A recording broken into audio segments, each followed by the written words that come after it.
एक बड़ी पुरानी कहावत है, तब पछताए होत क्या जब चिड़िया चुग गई खेत। रूस ने यूक्रेन में जिस चीज का डर था वो तो कर ही दिया, लेकिन अब रूस की संसद ने एक बड़ा प्रस्ताव पारित कर दिया है और ये प्रस्ताव ये बतला रहा है कि अब तीसरे विश्व युद्ध की तरफ बढ़ रही है दुनिया। तो वहीं दूसरी तरफ अमेरिका ने प्रतिबंध लगाने शुरू किए। अमेरिका के साथ साथ यूरोपीय यूनियन जैसे कई देशों ने अब ताबड़तोड़ हमला बोलना शुरू कर दिया है रूस के ऊपर। लेकिन इन सब के बीच रूस ने 3 शर्तें दी हैं यूक्रेन को। अगर इन 3 शर्तों को मानता है यूक्रेन तब तो ये जंग रुक सकता है, और अगर नहीं मानता है तो फिर ये जंग होगा। जानेंगे क्या है वो 3 शर्तें, कैसे दुनिया टूट पड़ी है रूस के ऊपर। जैसे ही राष्ट्रपति पुतिन ने यूक्रेन को 3 टुकड़ों में बांट दिया और उसके बाद तुरंत फटाफट डोनेस्क और लुहांस्क के साथ एग्रीमेंट भी साइन कर लिए, और इस एग्रीमेंट में इन दोनों क्षेत्रों को पूरी तरीके से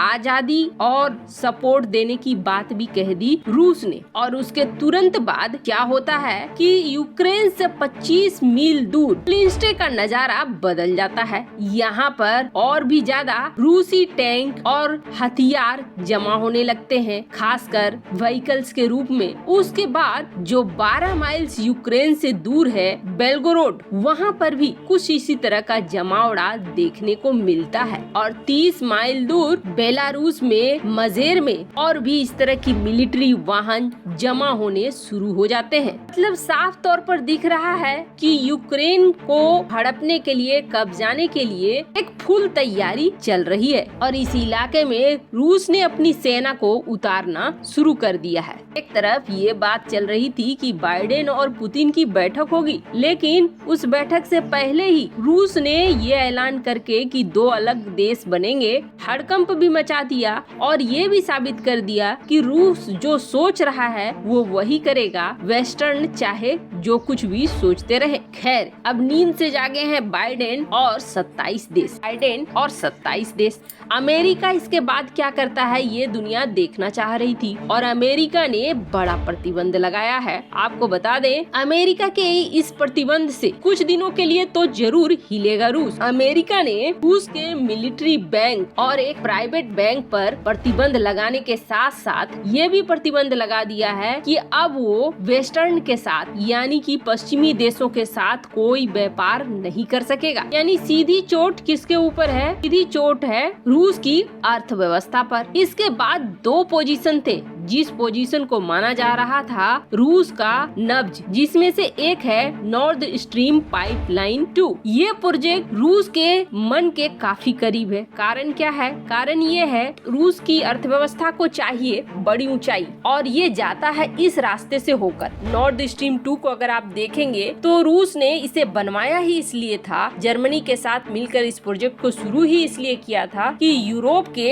अधिकांश हिस्सों तक उसका गैस पहुँचे, प्राकृतिक गैस पहुँचे और उससे वो मोटी कमाई करे, साथ ही साथ यूक्रेन के ऊपर किसी तरह की निर्भरता भी न रहे। पहले ये गैस पाइपलाइन परियोजना यूक्रेन से होकर जाती थी, अब जर्मनी ने इस मामले में एक्शन लेते हुए इस पर रोक लगा दी है। यानी रूस को नॉर्थ स्ट्रीम 2 से झटका तो मिला ही, अब बच गया एक दूसरा है स्विफ्ट सिस्टम से बाहर करना। अगर स्विफ्ट सिस्टम से बाहर कर देता है रूस को अमेरिका, तो समझ लीजिए कि उसके व्यापार में सबसे बड़ा रुकावट पैदा हो जाएगा, और इसकी अलग रूसी अर्थव्यवस्था में देखने को मिलने लगी है। रूसी रूबल धड़ाम होकर गिरना शुरू हो चुका है और शेयर बाजार का हाल तो बहुत ही बुरा है। हालांकि इन सब के बीच रूस ये सोच रहा है कि चीन उसकी मदद करेगा और चीन उसकी अर्थव्यवस्था को बनाए रखने में ज्यादा मददगार होगा। इसे आपको बता दें, इसके अलावे कनाडा ने भी प्रतिबंध लगाने शुरू कर दिए हैं और यूरोपीय यूनियन ने भी प्रतिबंध लगाने शुरू कर दिए हैं रूस के ऊपर। ये सारे आर्थिक प्रतिबंध है जो लगातार यूक्रेन के ऊपर लगाए जा रहे हैं, रूस के ऊपर लगाए जा रहे हैं। साथ ही साथ अमेरिका ने ये प्रश्न किया है पुतिन से कि आपको किसने अधिकार दे दिया कि आप 2 क्षेत्र को स्वतंत्र देश घोषित कर दो, और जिस तरीके से आप सेना की तैनाती कर रहे हो, हथियारों की तैनाती कर रहे हो, वो साफ दिखला रहा है कि आप यूक्रेन के अंदर अंदर घुसपैठ कर रहे हो। यूरोपीय यूनियन ने रूस से ये कहा है कि हम पूरी कोशिश करेंगे कि आपको जो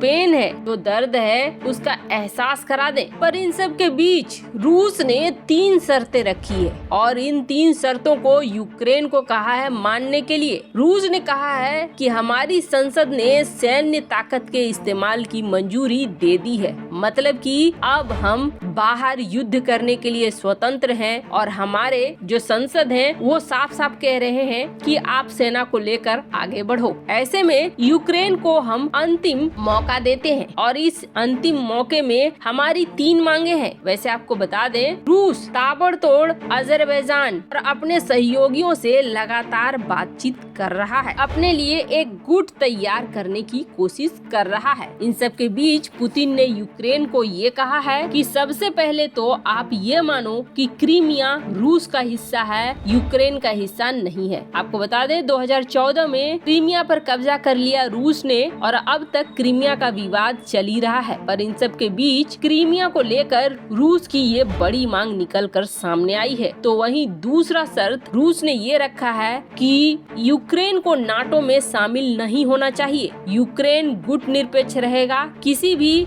सैन्य गठबंधन में शामिल नहीं होगा। वहीं तीसरी बड़ी शर्त है यूक्रेन का सैन्यीकरण नहीं किया जाना चाहिए, यानी यूक्रेन जो इतने बड़े हथियार खरीद रहा है, महाविनाशक हथियार खरीद रहा है, वो सब कुछ बंद होना चाहिए, वो होना ही नहीं चाहिए। एक तरह से जो ये 3 शर्तें हैं, 3 शर्तें अगर यूक्रेन मानता है तो फिर आप समझ लीजिए कि यूक्रेन का तबाह होना तय है। यूक्रेन फिर कुछ रह ही नहीं जाएगा, यूक्रेन की अपनी सैन्य शक्ति रह ही नहीं जाएगी। और वैसे भी पुतिन का जो इरादा है यूएसएसआर बनाने का, वो इरादा फिर से सफल हो जाएगा। खैर, अभी इन देशों ने प्रतिबंध लगाना शुरू किया है, अब इसका असर जल्द ही देखने को मिलेगा। कम से कम कुछ महीनों तक तो प्रॉब्लम होगी ही होगी रूस को। भले क्रीमिया के बाद जैसे हालात संभाल लिए वैसे संभालने की कोशिश करे, पर इतना जरूर है कि डोनबास के इलाके में अब यूक्रेन भी अपनी सेना को उतार रहा है और रूस भी अपनी सेना को उतार रहा है। का असर देखने को